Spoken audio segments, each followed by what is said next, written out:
Hidupku hanya ditentukan oleh perkataanmu. Ku aman karena kau menjaga. Ku kuat karena kau menopang.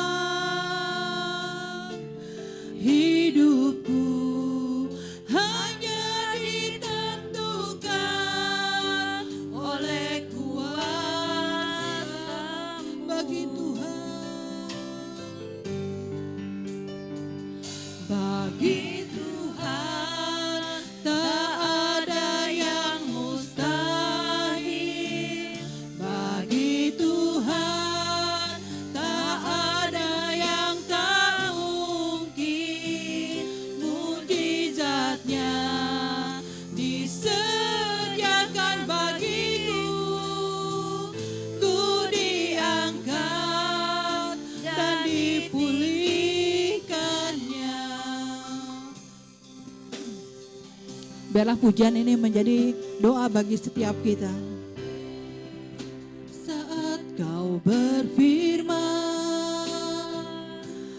ku menang. Saat kau bertindak, hidupku hanya ditentukan oleh perkataanmu. Ku aman karena kau menopang. Ku aman karena kau menjaga. Ku kuat karena kau menopang. Hidupku hanya ditentukan oleh kuasa-Mu. Bagi Tuhan, bagi Tuhan tak ada yang mustahil. Bagi Tuhan tak ada yang tak mungkin. Mujizatnya disediakan bagiku. Ku diangkat dan dipulihkannya. Bagi Tuhan, mari saudara kita bangkit bagi Tuhan tak ada yang mustahil. Bagi Tuhan tak ada yang tak mungkin. Mujizatnya disediakan bagiku. Ku diangkat dan dipulihkan. Bagi Tuhan, bagi Tuhan tak ada yang mustahil. Benar Tuhan, bagi Engkau enggak ada yang mustahil. Tak ada yang tak mungkin bagimu ya Bapa. Kau selalu menyediakan mujizat bagi orang yang percaya kepada Engkau. Terima kasih Tuhan.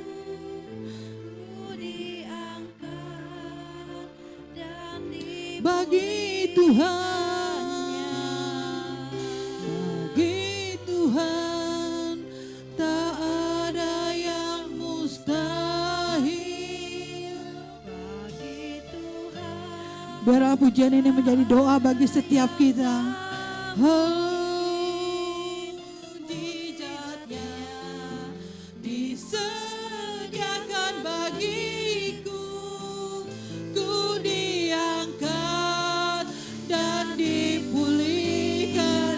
Bagi Tuhan, bagi Tuhan tak ada yang mustahil. Bagi Tuhan tak ada yang tak mungkin. Mujizatnya disediakan bagiku. Ku diangkat dan dipulihkannya. ku diangkat, ku diangkat dan dipulihkan, ku diangkat, ku diangkat dan dipulihkannya. Beri kemuliaan buat Tuhan. Haleluya. Mari kita berdoa. Bapa yang baik, saat ini kami datang menaikkan ungkapan syukur kami atas rahmat Engkau, anugerah dan kemurahan Engkau yang boleh memberkati kami dengan tubuh yang sehat, memberkati kami dengan hati yang merindukan untuk hadir beribadah kepadamu. Kehadiran kami Tuhan saat ini tidak lain untuk dan ingin mengetahui apa yang Engkau mau untuk kami perbuat. Dan lewat firman kami akan diarahkan, kami akan dicerahkan, kami akan dibekali. Roh Kudus tolong kami agar kami mampu untuk memperhatikan, menyimak setiap firman yang disampaikan. Lalu kemudian kami coba untuk lebih lagi merenungkan, menyimpan itu. Dan oleh anugerah-Mu kami boleh melakukan. Saatnya kami ambil sikap seperti Maria, duduk di kaki Engkau, memberi telinga kami untuk mendengar Engkau bicara. Urapi kami dengan urapan baru, tuntun dengan hikmat sorgawi, agar kami pulang ada satu kepastian bahwa kami membawa sesuatu seperti Maria yang didapat dan untuk tidak diambil daripadanya. Di dalam nama Yesus kami berdoa, haleluya, amin. Baik, silakan duduk semuanya. Selamat pagi dan shalom. Kita buka Alkitab langsung bersama-sama dalam Injil Yohanes pasal 13. Kita membaca ayat 34 dan 35. Yohanes 13 ayat 34-35. Saya membacakan ayat ini bagi kita sekalian. Inilah kebenaran. Aku memberi perintah baru kepada kamu, yaitu supaya kamu saling mengasihi. Sama seperti aku telah mengasihi kamu, demikian pula kamu harus saling mengasihi. Dengan demikian, semua orang akan tahu bahwa kamu adalah murid-muridku, yaitu jikalau kamu saling mengasihi. Kata kasih di dalam gereja bukan kata yang baru sebenarnya. Tuhan sudah menyampaikan sejak zaman Taurat. Di dalam kitab Imamat, Tuhan menyampaikan kepada umatnya agar mereka mengasihi Tuhan Allah dengan segenap jiwa, raga, segenap dan segenap. Selain mengasihi kepada Allah, juga mengasihi akan manusia. Bahkan ketika Tuhan Yesus memberikan paparannya kepada pengikutnya, dia pernah berkata begini, kamu itu sudah dengar firman, kasihilah sesamamu dan bencilah musuhmu. Itu firman kapan?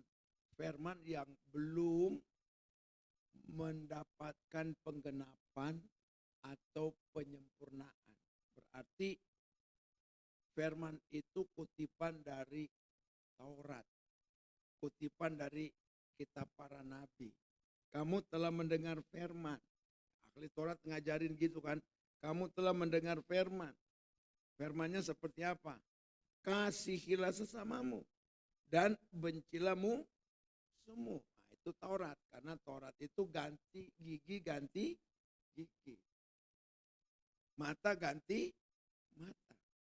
Jadi zaman dulu itu boleh membalas sesuai dengan perbuatannya. Tapi Yesus bilang, aku berkata kepadamu, kasihilah musuh.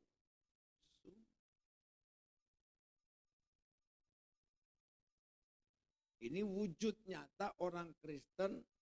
Kalau ditanya orang Kristen itu boleh nggak sih membalas? Bukan boleh, harus. Tapi harusnya itu tidak lagi mengutip yang zaman Taurat, tapi Taurat yang telah disempurnakan. Karena disitulah baru kita dapat julukan benar-benar Kristen, yang artinya pengikut Kristus. Artinya apa yang Kristus lakukan, itu juga yang kita lakukan. Yesus meninggalkan teladan kepada pengikutnya.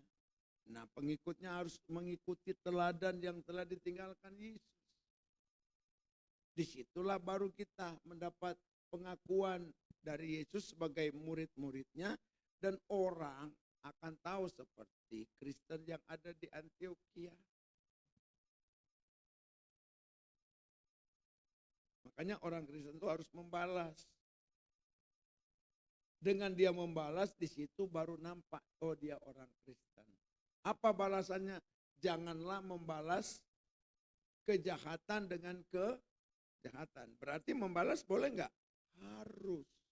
Hanya tidak dengan cara yang belum disempurnakan. Tapi yang telah Taurat yang sudah disempurnakan itu, dia telah menjadi hukum kasih. Jangan membalas kejahatan dengan kejahatan. Tetapi balaslah kejahatan itu dengan kebaikan. Firman dulu dikatakan kamu udah dengar. Kasihlah sesamamu, bencilah musuhmu. Tapi aku memberi perintah baru. Kasihlah mu. Saudara, ketika kita dicintai itu luar biasa. Ketika kita dikasih itu luar biasa.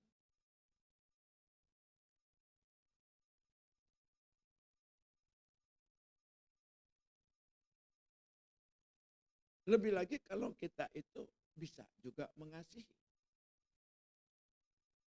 Tapi berhenti sampai di situ, bahwa saudara dikasihi, saudara bisa mengasihi, itu belum cukup. Maka disebut ini merupakan perintah yang baru. Perintah baru itu kalau kita menjadi pribadi yang saling mengasihi. Saling mengasihi, bukan hanya dikasihi, tapi saling mengasihi. Nah, saudaraku, keretakan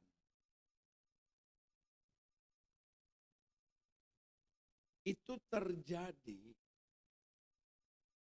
terkadang itu merusak persahabatan, pertemanan, persaudaraan, sampai hubungan suami istri, hubungan jemaat sama jemaat, jemaat dengan gembala. Itu tidak semata-mata karena sekedar faktor kejiwaan saja. Itu terjadi tidak semata-mata karena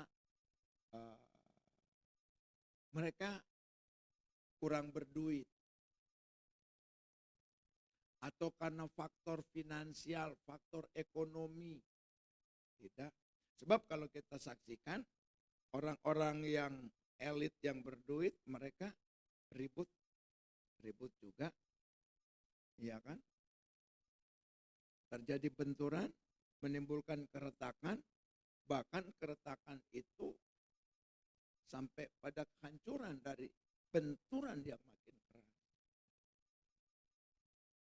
Lalu kita bertanya, kalau orang Kristen apa enggak ada kasih? Di situ ada.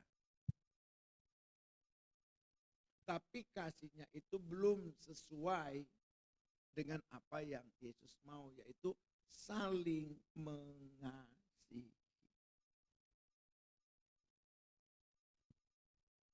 Saudaraku, sebab hal benturan dan keretakan terjadi di kalangan orang-orang percaya itu, saudara, notabene tidak hanya karena dilihat dari kekurangan kebutuhan, kekurangan keperluan,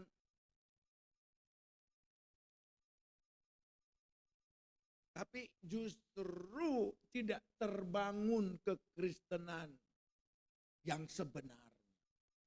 Yaitu apa? Saling mengasihi.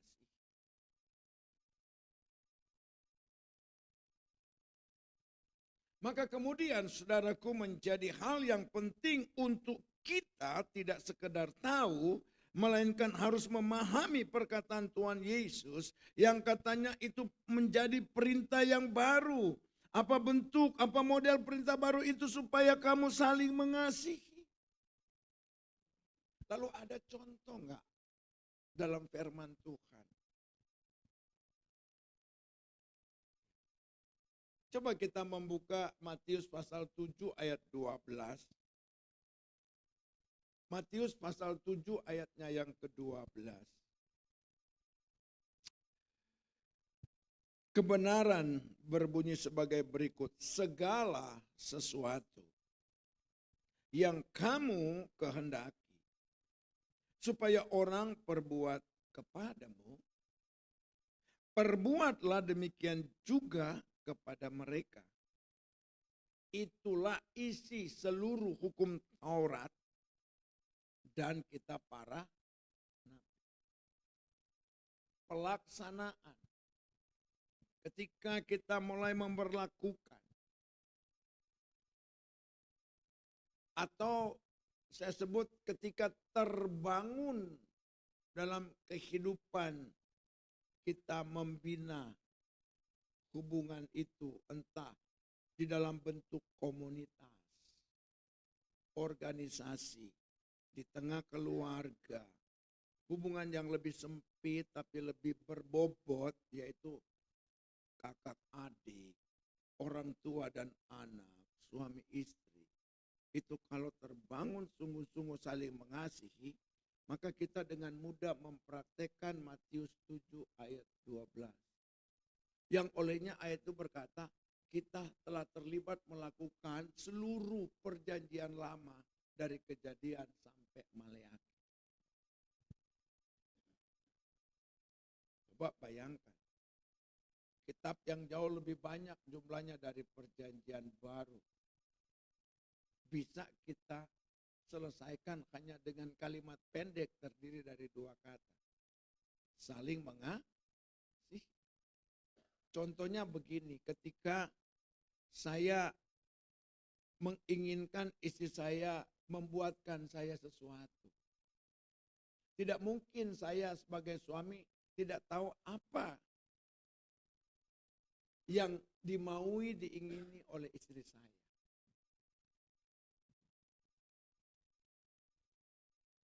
Itu sangat tidak mungkin.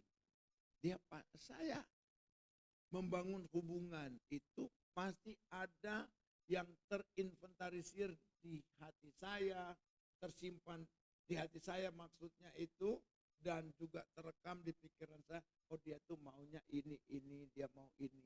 Dan ketika aku menginginkan dia membuat sesuatu, katakanlah minta buatkan aku kopi dong atau apa begitu ya, dalam keadaan santai. Lalu diam-diam saya mulai mencari apa yang dia inginkan.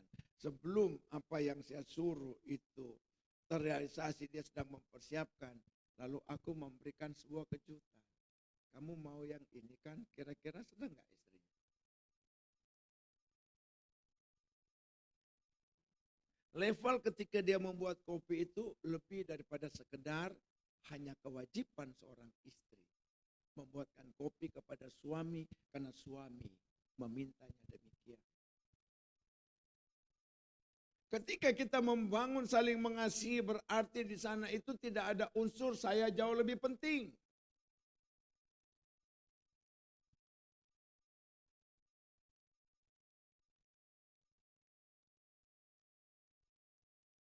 Tidak ada unsur saling menggurui. Baik istri menjadi guru, suami menjadi murid, atau sebaliknya suami menjadi guru dan istri menjadi murid. Tapi bagaimana mereka saling memahami apa yang diinginkan, lalu mencoba untuk berupaya agar apa yang diinginkan oleh masing-masing pasangan itu terrealisasi tanpa harus menunggu. Tanpa harus ada komando, tanpa harus ada perintah. Saya mau tanya jujur, kalau itu terjadi, akankah ada benturan? Akankah ada gesekan? Bukankah itu suatu kebahagiaan karena terbangun sebuah harmonisasi yang indah? Amin. Amin. Kita saudaraku dihadirkan Tuhan bukan untuk berkompetisi, tapi saling mengasihi. Alkitab berkata saudara, ya kalau kita bicara kompetisi itu bisa ada di level seni tapi lebih banyak di level olahraga. Wah, Indonesia lagi euforia karena masuk final katanya ya. Saya cuma dengar, nggak nonton, cuma lihat-lihat di medsos. Dan itu dalam keadaan kritis pas injury time. Lalu Indonesia memasukkan gol. Dan pada waktu gol tercipta, pertandingan usai. Wah, enak sekali. Padahal Indonesia hanya bermain dengan 10 orang karena satu pemain di kartu merahkan. Wah, senang. Tapi kita diciptakan bukan untuk berkompetisi, tapi untuk saling mengasihi. Coba saudara perhatikan. Olahraga itu perlu untuk kebutuhan jasmani. Alkitab bilang tapinya dalam 1 Timotius pasal 4 ayat 8 dikatakan latihan badani terbatas bukan tidak ada gunanya. Iya. Cuman terbatas, melainkan tapi di sisi lain dia katakan apa? Tapi ibadah itu berguna dalam segala hal. Di mana kebergunaannya kalau kita ibadah? Di sana kita menerima ajaran Tuhan. Ajaran kebenaran. Ajaran yang tidak membuat kita ini berada di jalur yang salah. Ibadah itu berguna dalam segala hal. Lalu ditutup lanjutan ayat 9. Perkataan ini benar dan patut dilakukan. Nah, kita tidak berkompetisi saudaraku. Nih, apa ini benar apa salah saya juga nggak tahu. Ini kan pandangan. Banyak orang tua udah Kristen itu anaknya dikasih les olahraga karate. Dikasih les olahraga taekwondo. Atau yang berantem-berantem lah. Saya bertanya, buat apa? Kenapa? Apa enggak ada jenis olahraga yang lain yang lebih baik? Yang bisa membuat dia juara mungkin lalu menghasilkan uang. Benar enggak? Dia jago bulu tangkis itu pulang dikasih duit sama pemerintah. Nih nanti kita tunggu ya. Yang pulang SEA Games ini nanti dipanggil ke istana. Dari Kemenpora pasti dia dapat hadiah. Dari pengusaha nanti dapat hadiah. Dari presiden dapat hadiah. Kenapa harus bela diri? Katanya biar bisa apa? Membela diri, menjaga diri. Apa Alkitab ajarin kita harus membela diri? Tidak, yang Alkitab ajarkan bukan membela diri, menyangkal. Saudara tahu nggak? Benturan di tengah suami istri karena suka membela di halo.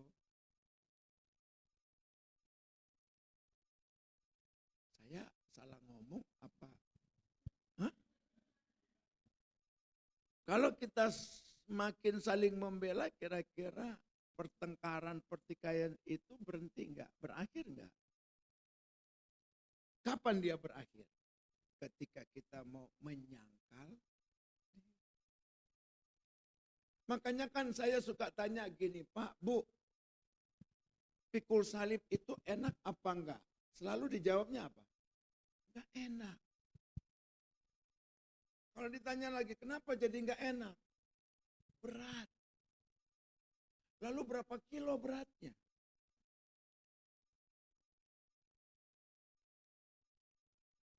Kayaknya di situ tidak ada ukuran salib itu beratnya.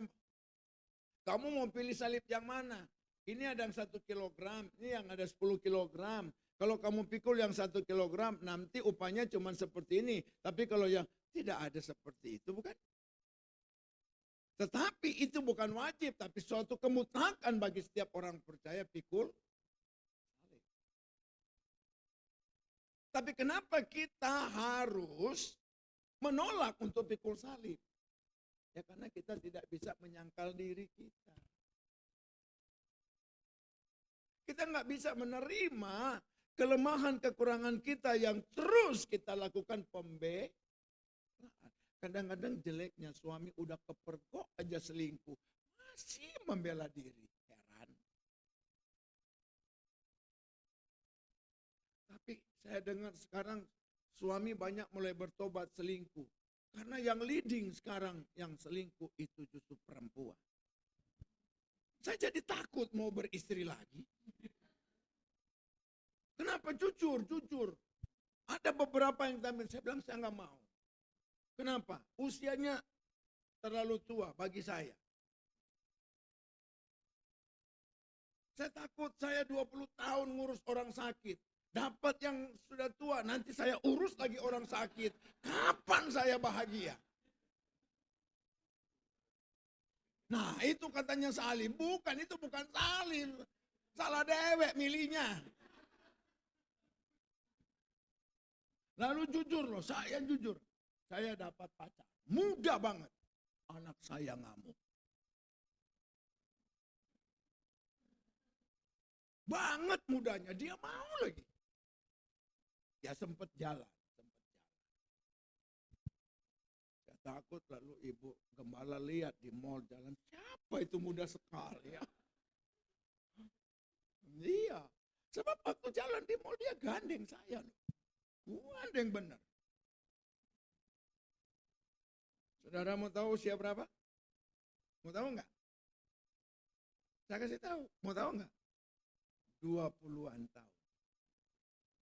Saya 63 tahun. Jauh lebih tua dari anak saya yang paling bontot. Anak saya paling bontot lahir tahun 93.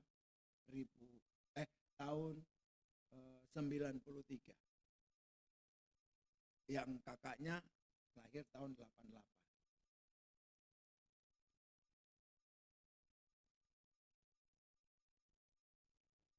Dan akhirnya saya harus segera untuk mengakhiri karena terlalu berbahaya. Wajar anak saya bilang, nanti kalau papi udah peot ditinggalin, kita yang menangis, bukan papi. Iya juga ya.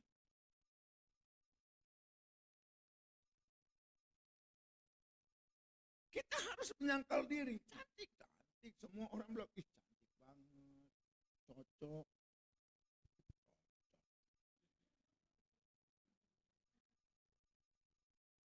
Nah, iya. Kenapa enggak yang ini udah sama-sama pendeta? Ya, saya bilang masalahnya bukan soal sama-sama pendeta. Dilihat dari ini. Masalah hati.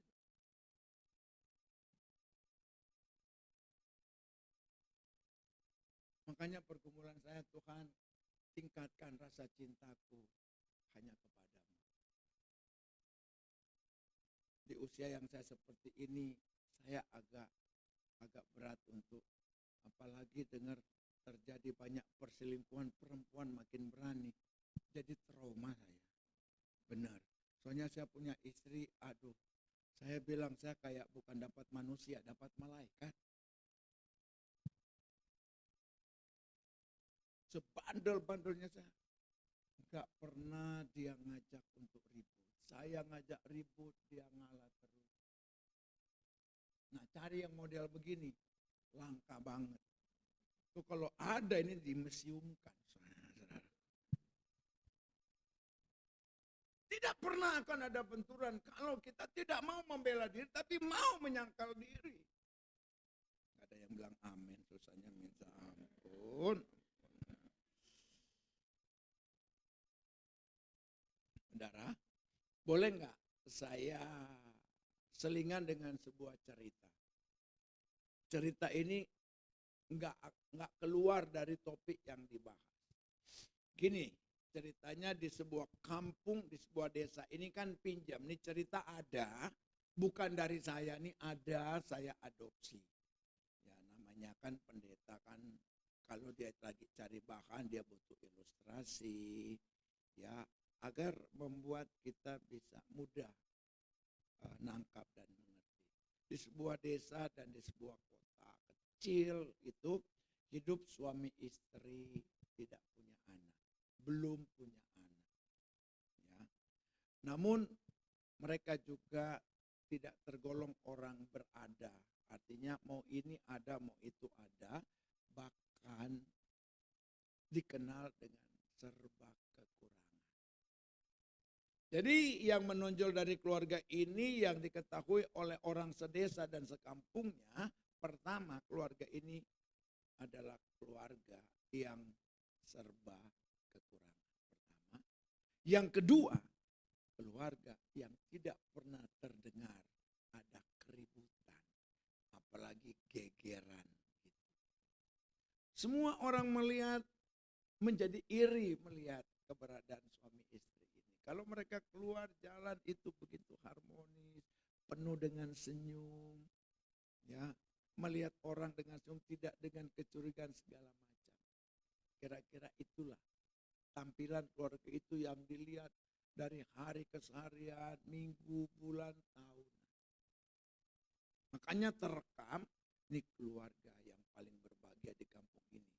Padahal mereka keluarga yang kurang mampu. Nah, timbullah suatu kisah. Karena serba kekurangan, boro-boro ke salon.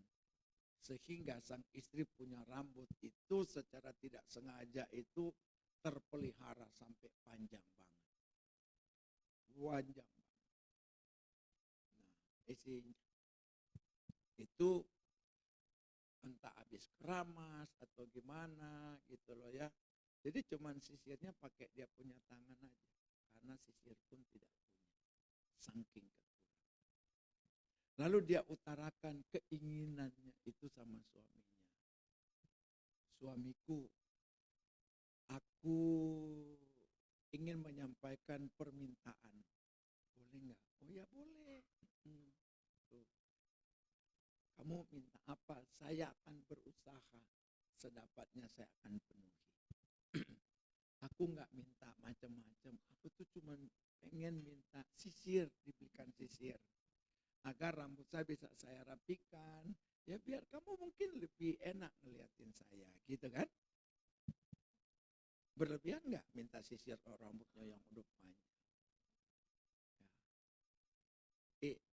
Si suami bilang begini, maafkan aku istriku, permintaan kamu kemungkinan belum dapat saya penuhi dalam waktu dekat. Dengar kalimat gini, adem kan? Tapi aku akan berusaha. Karena saya begitu mengasihi kamu. Kamu juga tahu sendiri kan, saya punya arloji itu udah geletak di meja berbulan-bulan. Kenapa? Saya nggak pakai karena talinya sudah rusak. Mendengar itu istrinya malah terpukul. Aduh, saya udah ngebebani saya punya suami. Ya juga ya, kok saya ego ya minta sisir. Ya, tapi dari kisah itu dua-dua tuh berpikir. Berpikir untuk apa? Bagaimana bisa memenuhi. Si istri langsung berpikir, aduh, dari mana aku bisa dapatkan uang untuk membeli tali arloji. Agar suami saya bisa pakai arloji lagi. Jadi dia udah matikan keinginan tentang sisir. Yang muncul keinginan apa yang menjadi kebutuhan suami.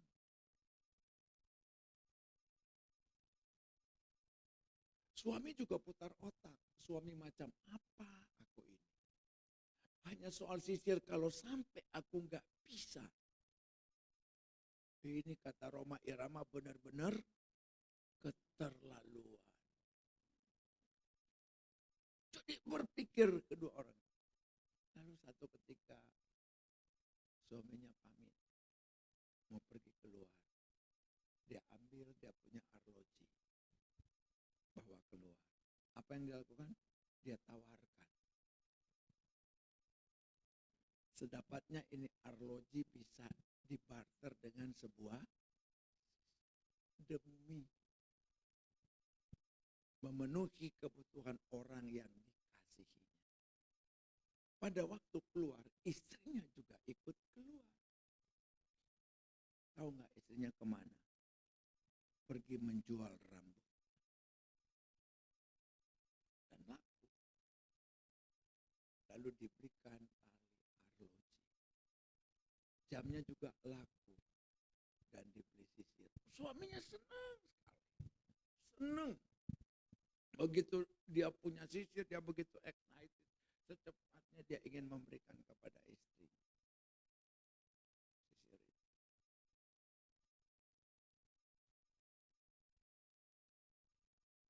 Tibalah dia di rumah. Istrinya udah siap-siap menjemput dengan tali arloji ada di tangan, diumpetin di belakang.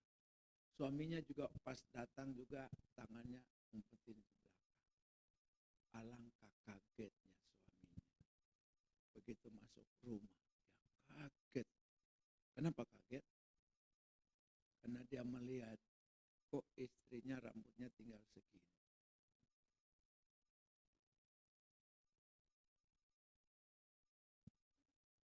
Dia tanya, istriku,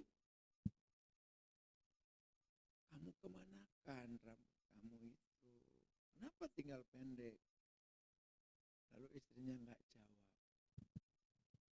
Lalu dia keluarin. Aku minta maaf, udah membebani kamu. Maka aku pergi untuk menjual rambutku. Lalu ini aku beli agar kamu bisa pakai arloji lagi. Dengarkan saya. Matius 7 ayat 12. Apa yang engkau mau? Supaya orang perbuat bagimu, perbuatlah lebih dulu. Istri minta sisir. Sisir dapat apa enggak? Belum. Tapi dia pergi untuk membeli apa yang menjadi kebutuhan sang suami. Dia minta sisir, tapi dia siapkan. Lalu dikeluarkan tali itu. Suaminya menangis. Lalu suami tidak menyesal rambut dipotong. Tapi dia lebih melihat apa? Kasih. Terbangun saling mengasihi suami istri. Bukan saling adu dengan pembelaan masing-masing. Suaminya bilang begini, aku juga beli sisir. Tahu nggak, sisir menjadi mubasir. Tali arloji pun menjadi buat apa? Arlojinya sudah nggak ada. Sisirnya berarti dia mesti tunggu bertahun-tahun lagi biar rambutnya ini tumbuh. Tapi adakah mereka menyesal? Tidak. Justru disitulah terjadi pelukan bagaikan teletabis yang mengalirkan air mata sukacita dan kebahagiaan. Karena mengenal masing-masing betapa kasih itu terbangun secara sempurna. Tidak ada penyesalan. Kenapa kamu potong rambut kamu? Saya mau tanya, suami waktu pergi bilang mau beli sisir enggak? Tidak. Karena ingin memberikan surprise. Istri pun demikian, dia pergi, dia jual itu untuk memberikan kejutan. Aku bukan tipe istri yang cuma meminta, menuntut. Tapi aku tahu pun engkau punya kebutuhan dan aku pun coba berusaha agar bisa memenuhi apa yang menjadi kebutuhanmu.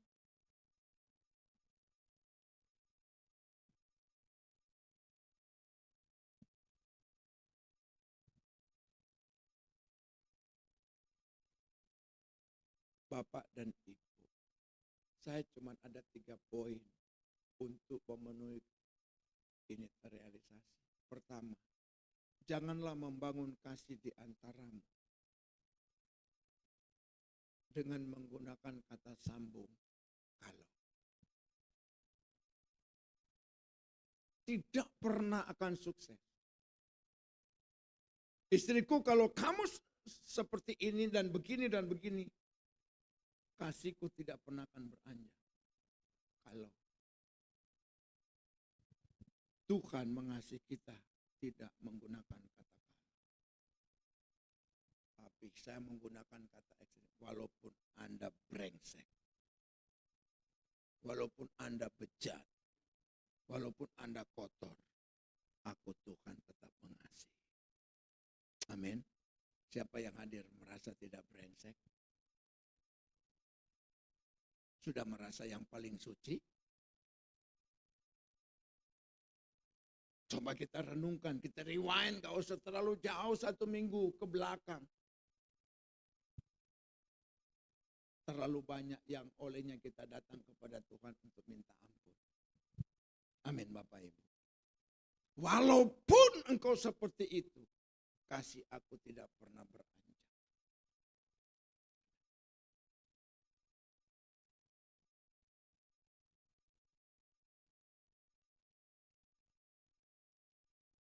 Yang kedua,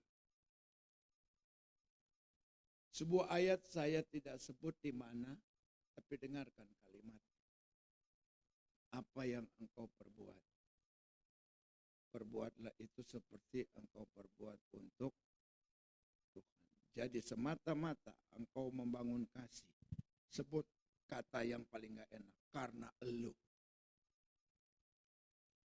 Ini saya pakai bahasa yang gak enak, karena elu.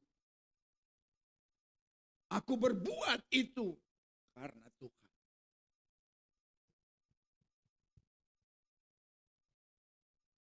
Kalau enggak kita gagal. Saya udah cukup berbuat baik sama you. Udah sekali, 2 kali, 3 kali, 4 kali, 5 kali.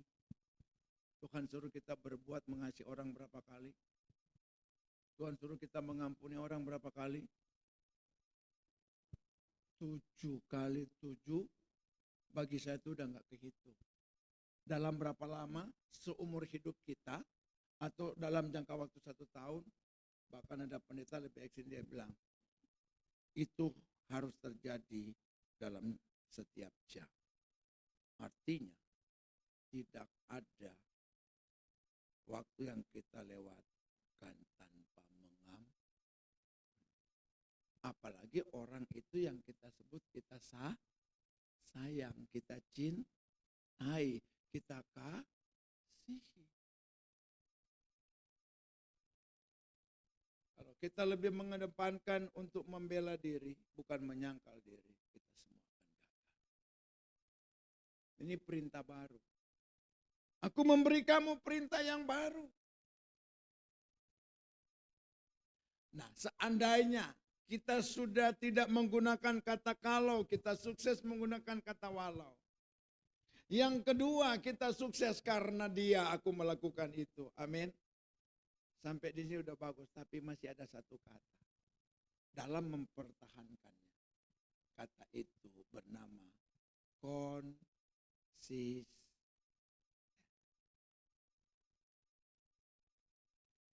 Konsisten. Allah konsisten gak mengasihi kita? Lalu kita ngaku anak siapa? Kalau kita punya bapak yang konsisten, harusnya kita harus belajar untuk Tapi Pak, suami saya itu gak bertobat. Isi saya gitu-gitu aja. Gak apa-apa. Dia konsisten dengan begitu, tapi Anda lebih dulu. Lama-lama dengan sikap itu, Apakah kita yakin Tuhan bisa ngubah dia? Lakukan terus. Ya kalau sudah Anda bilang, aku nggak yakin Tuhan bisa ngubah, ya hiduplah dalam keputusasaan. Nggak usah konsisten.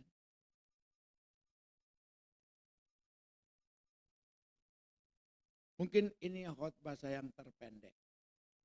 Karena ini khotbah sudah selesai. Dan saya tutup dengan sebuah ilustrasi berkaitan dengan konsisten.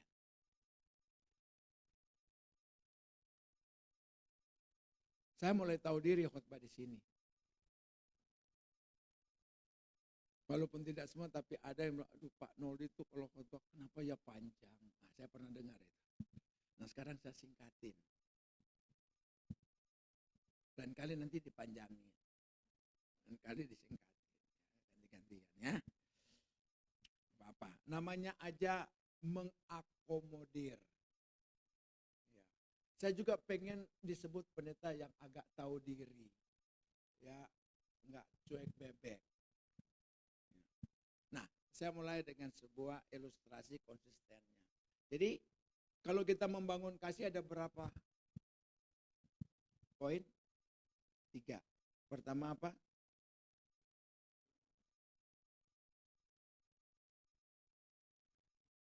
Bu, Pak, ini masih di gereja loh.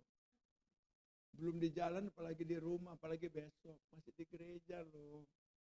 Yang pertama apa? Jangan gunakan kata kalau, tapi harus kata kalau.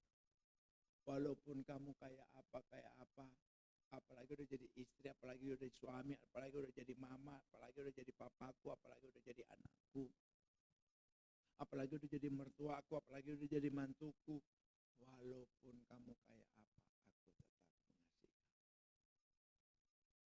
Kenapa kasih itu harus terus? Bukan karena kamu yang brengsek, tapi karena tuh. Nah, kita harus berbuat itu karena seperti kita lakukan untuk Tuhan. Amin. Nah, ini akan terbawa sampai kiamat, sampai surga kalau kita konsisten. Nah, inilah kisah konsisten itu. Ada seorang yang berjanji pada dirinya tidak pernah mau dibagi tentang apa yang menjadi kesuksesan dan keberhasilannya.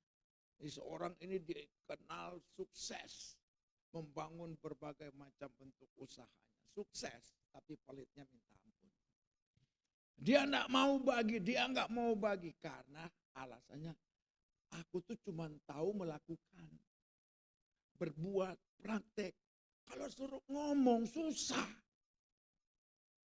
Karena dia udah berkali-kali diminta tolong dong dipaparkan, tolong dong diseminarkan, kiatmu apa, resepmu apa. Karena dia nggak cakap bicara.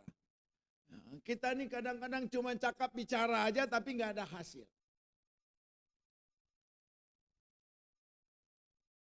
Lalu semua orang mencari cara bagaimana biar dia tuh mau gitu loh.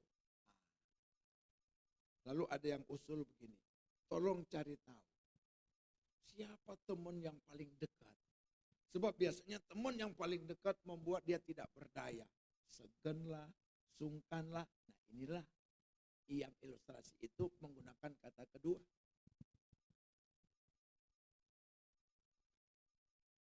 Ditemukan, oh dia itu sejak dari kecil sama si A. Di SMP masih sama si A. Di SMA waktu ya, ini lalu didatanginlah si A ini kan teman dekatnya. Yuk sama masih masih masih terus gini. Kita mau minta tolong boleh. Apa? Kan teman kamu tuh sukses banget. Kita ini semua penasaran. Udah dikirim surat formal, informal, udah didatengin, dia tetap nolak, nggak mau nyampein gitu resepnya, kiatnya apa. Kita mau bikin seminar gitu loh. Dia memang orangnya gitu. Nah, kamu pasti bisa ngerayuin dia lah, tolonglah. Ya karena nggak enak apa, dia sanggupi.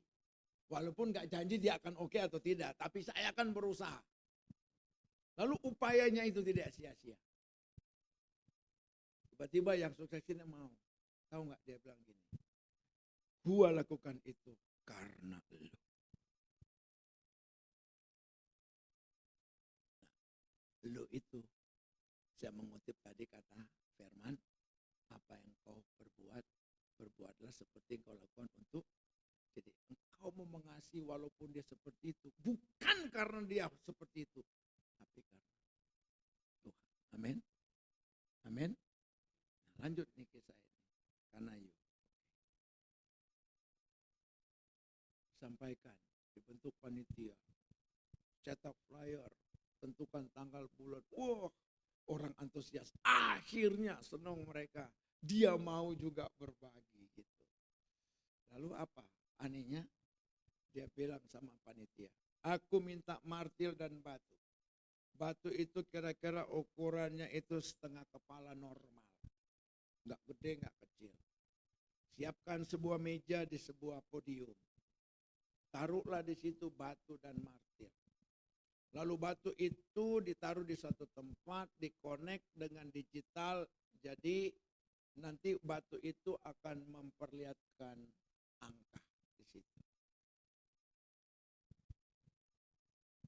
Ya, itu persyaratan dipenuhi oleh panitia. Tiba hari hanya, saudara, pada waktu hari H itu akhirnya yang daftar itu 1.000 lebih. Masih banyak tetapi tempatnya tidak muat, jadi dibatasi.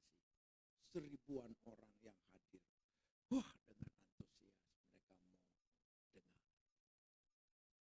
Lalu MC ngomong bla bla bla bla bla, diundanglah sang pribadi yang sukses untuk menyampaikan kenapa, apa yang buat Anda sukses. Ya, dia cuma perkenalkan diri, lalu dia lihat semua ini, lalu dia pindah dan dia berdiri di meja.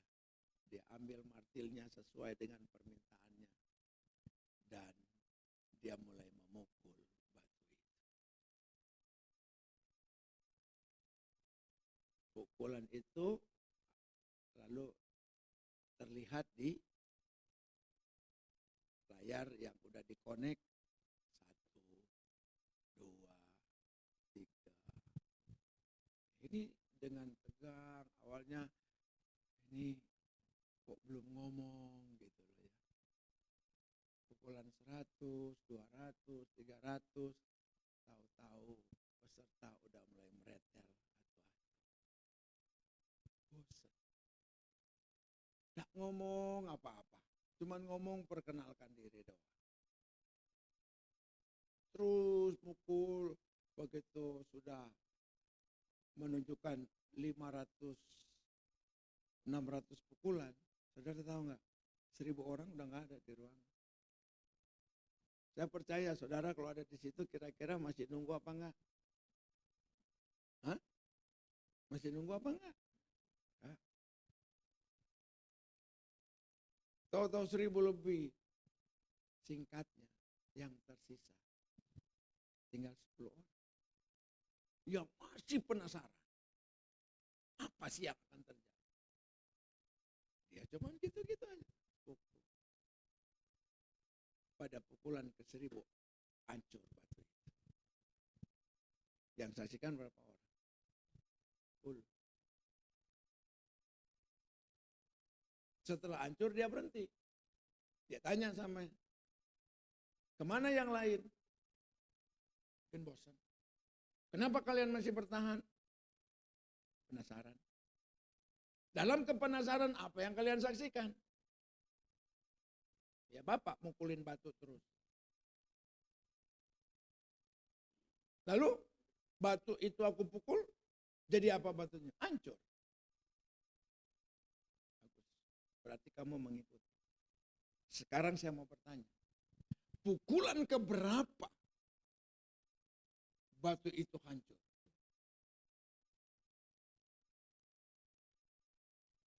Lalu mereka serentak menjawab. Karena memang begitu. Pada pukulan yang ke-1.000 batu itu hancur. Dia bilang, tidak benar. Itu salah.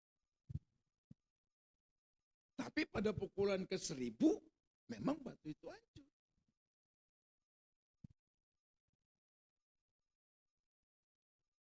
Kalau dia tanya begini, akankah ada pukulan ke-1000 tanpa pukulan pertama?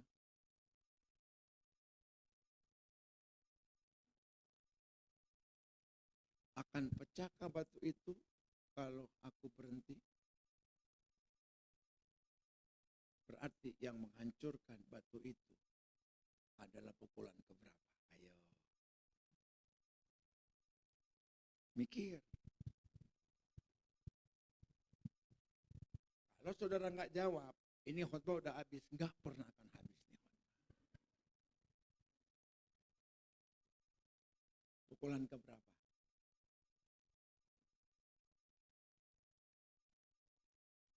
Saudara begitu mudah terpengaruh ya sama orang yang ada di sini kan. Ya kan? Tanya pukulan berapa? 1000, karena memang pas 1000 orang pecah kan.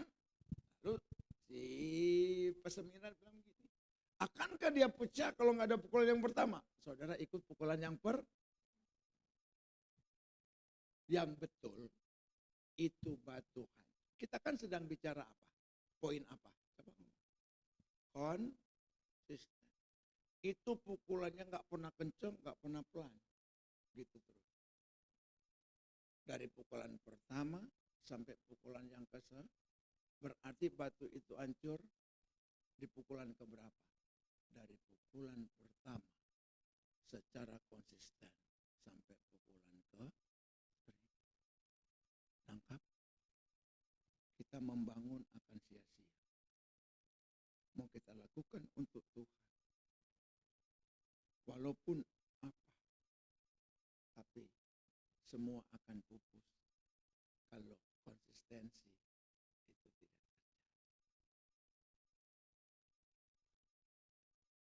Gereja ribut karena tidak konsis dalam hal apa? Setia.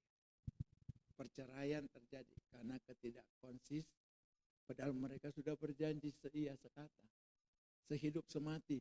Ya kan sehidup semati Pak, satu mati satu hidup Pak, gitu kan?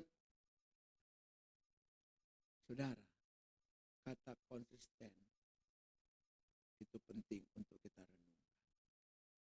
Semua akan berjalan semua sampai akhir kalau kita konsisten. Tuhan memberkati. Amin. Yuk kita berdoa yuk. Giliran saya aminnya cepat, saudara bingung, bengong. Saya aminnya agak panjang, 1 jaman, sudah bingung. Sekarang saya jadi tambah bingung. Yang cepat apa yang lambat? Biarlah kita tetap menjadi orang yang bingung. Sebab dengan bingung kita makin penat dan kita akan mendapatkan apa yang kita inginkan yang menjadi keinginan Tuhan. Sekali lagi, amin. Tuhan memberkati. Ya, kita berdoa. Bapa, terima kasih untuk kasih-Mu, untuk kemurahan-Mu. Kami boleh berkesempatan mendengarkan firman yang ajari kami tentang bukan sekedar mengasihi, tapi saling mengasihi. Sebab kami tidak hidup sendiri di planet ini. Kami hidup dengan berbagai komunitas. Bahkan hidup di negara yang bernama Indonesia ini. Yang begitu beragam corak. Latar belakang agama, suku, dan ras, dan bermacam-macam. Biar kami menanamkan bahwa Engkau Allah dalam Yesus cinta segala bangsa. Cinta segala suku. Kami tidak punya hak menghakimi mereka. Kami tidak punya hak membenci mereka. Kami tidak punya hak membalas jahat yang mereka perbuat. Hak kami adalah sebagaimana Engkau ajarkan untuk kami mengasihi mereka. Terlepas mereka mau mengasihi kami atau tidak. Tapi Engkau ajarkan kami untuk terus mengasihi. Walaupun mereka tidak mengasihi kami. Walaupun mereka menolak kasih itu yang kami berikan. Kami mau terus mengasihi karena Engkau ya Tuhan. Dan kami mau melakukannya dengan penuh konsistensi. Terima kasih meturaikan firman ini, sehingga boleh menjadi berkat yang indah, berkat yang permanen di dalam kehidupan kami ya Tuhan. Dan mampukan kami oleh dan melalui karya pekerjaan Roh Kudus, kami boleh untuk menjalankannya, memperlakukannya, mempraktekannya di dalam kehidupan kami. Berkati gerejamu di sini, berkati setiap jemaat yang hadir maupun mereka yang mengikuti ibadah ini melalui online, YouTube dan lain sebagainya. Diberkati dalam nama Yesus. Kami serahkan Ibu Gembala dengan tim penggembalaan yang terus menjalankan tugas penggembalaan dalam pembagian tugas-tugas pastoral, diakonia dan lain, biar semua ini dapat kami jalani secara konsisten. Makasih Bapa, biar hanya Engkau yang dipuji, diagungkan dan dipermuliakan. Terpuji namamu Tuhan, dalam Yesus hamba berdoa, haleluya, amin.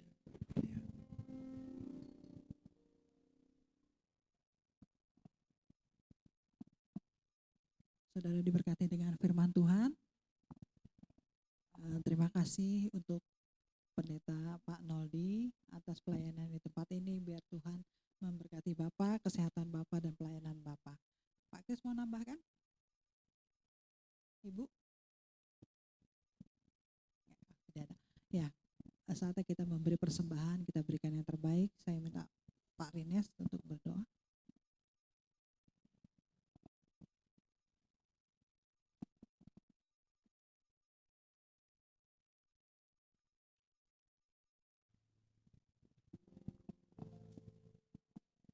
Ya, sebelum memberi, kita doa sama Tuhan.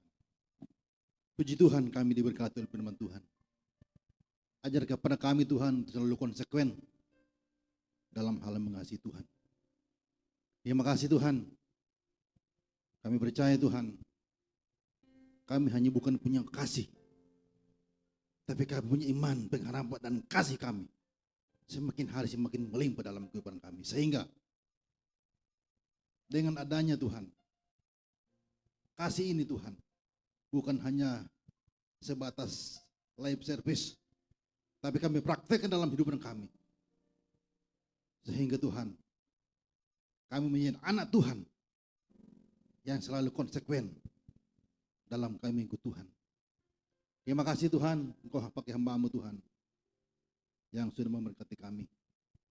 Kami percaya Tuhan, beliau sudah senior, tapi biarlah dalam seniornya ini Tuhan, dia boleh dipakai oleh Tuhan untuk memberkati. Terima kasih Tuhan. Sebentar Tuhan kami akan memberikan persembahan. Ajar kepada kami Tuhan, untuk tahu memberi yang terbaik bagi Tuhan. Ini pun perlu konsekuen untuk memberi pekerjaan Tuhan. Karena pekerjaan Tuhan begitu banyak membutuhkan dana Tuhan. Kami percaya Tuhan, dari mana kami dapat? Kalau bukan jemaat yang suka memberi, bukan pelit. Kami percaya Tuhan, apa yang mereka beri, apa yang mereka tabur, sesuai dengan janji-Mu, Tuhan akan membalas dengan berlipat kali ganda. Usaha mereka, pekerjaan mereka diberkati oleh Tuhan. Sehingga Tuhan, dalam mereka mengikut Tuhan, berkat-Mu selalu melimpah. Terima kasih Tuhan. Kami siap memberi dalam nama Yesus kami berdoa. Amin. Hatiku percaya.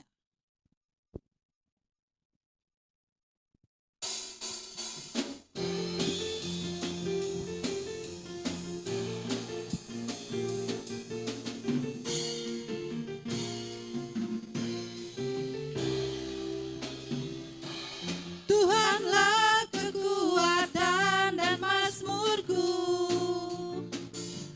Dia gunung batu dan keselamatanku.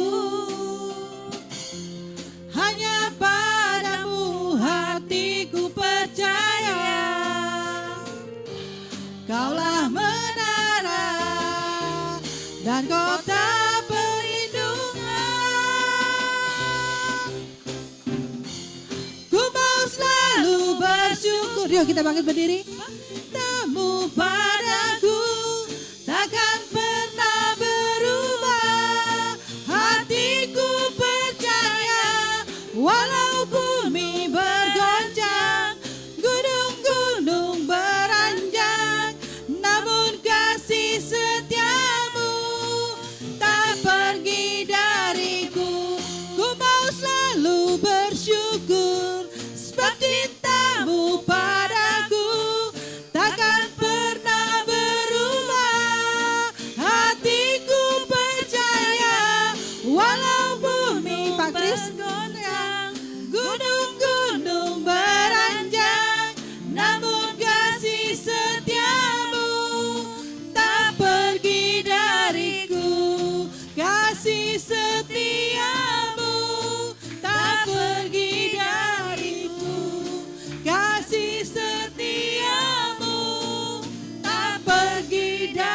hatiku.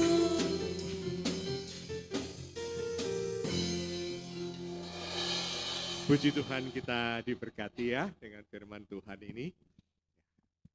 Ada pengumuman, jadi minggu depan selain hari Minggu tanggal 18 adalah ibadah kenaikan Tuhan Yesus, dan seperti biasa kita akan beribadah ya jam 9. Pak Noldi tadi mengingatkan supaya kalau kalian ketemu Pak Noldi, ketemu saya, atau ketemu Ibu Hana, digandeng perempuan cantik ataupun berondong, ya, itu jangan kaget. Mereka cuma kasihan sama kita, takut jatuh gitu. Tapi kalau itu gandengnya si itu, nah ini petinjunya keluar. Berbahagialah orang yang sudah tua. Ya, mari kita berdoa. Bapa, kami bersyukur betapa kami menyadari firman-Mu itu begitu nyata untuk kebaikan kami. Tetapi seringkali kami tidak mau melakukan. Karena kami tidak mau menyangkal diri. Termasuk di dalam melakukan kasih. Terima kasih Bapa atas berkat-Mu. Engkau berkati hamba-Mu Pak Noldi. Di dalam kehidupannya, melanjutkan kehidupan pelayanan. Mungkin dalam kesendiriannya. Tuhan, Engkau yang terus menyertai dan memberikan rasa damai sejahtera itu. Berkati di setiap tempat di mana dia memberitakan firman Tuhan. Dan di tengah-tengah jemaat dan keluarganya. Terima kasih Bapak. Kami selalu mendoakan juga Ibu Gembala dan seluruh keluarga di dalam naungan anugerah-Mu Tuhan. Tuhan tolong, Tuhan sertai, Tuhan kuduskan, Tuhan kuatkan. Dan juga untuk seluruh pelayan-pelayan Tuhan. Hamba-hamba Tuhan yang menjadi partner kami doakan. Juga seluruh pelayan-pelayan anak-anak-Mu yang mengambil bagian. Semuanya Tuhan berkati. Terima kasih Bapak. Sebentar kami juga akan meninggalkan tempat ini. Kami mau Tuhan penyertaan-Mu supaya kami selalu ingatkan firman-Mu. Apapun yang kami lakukan adalah oleh karena Tuhan yang menghendaki. Siapa yang mengasihi Tuhan adalah orang yang melakukan perintah-Mu. Berikan kekuatan Roh Kudus supaya kami boleh melakukan. Terima kasih Bapak. Kalau kami berfellowship sebentar, ada makanan, minuman sederhana. Tuhan memberkati dan Tuhan memberkati tangan yang terulur untuk berkat. Terima kasih Bapak, dan kami akan pulang dan kami akan memohon penyertaan. Saudara-saudara yang benar-benar telah dikasihi oleh Allah Bapa di dalam Tuhan Yesus Kristus. Mari kita kembali dalam kehidupan kita kepada ibadah yang sejati. Di dalam pekerjaan, keluarga, pelayanan, apapun juga. Dan biarlah kita pulang dengan penyertaan kasih karunia dan damai sejahtera dari Allah Bapa kita. Kasih yang dinyatakan di dalam anaknya yang tunggal, Yesus Kristus bagi kita. Dan kasih di dalam penyertaan Roh Kudus. Ketiganya yang esa dalam Tuhan Yesus menyertai kita. Dimanapun kita berada, sampai Tuhan datang kembali. Haleluya. Amin. Terima kasih Yesusku buat anugerah yang Kau beri, sebab hari ini Tuhan adakan syukur bagimu. Terima kasih. Terima kasih Yesusku buat anugerah yang Kau beri, sebab hari ini Tuhan adakan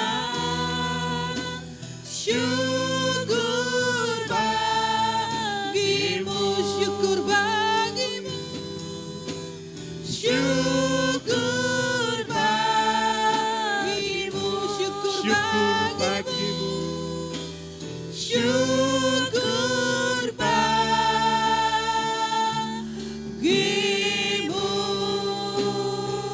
Selamat pagi, selamat hari Minggu, Tuhan memberkati.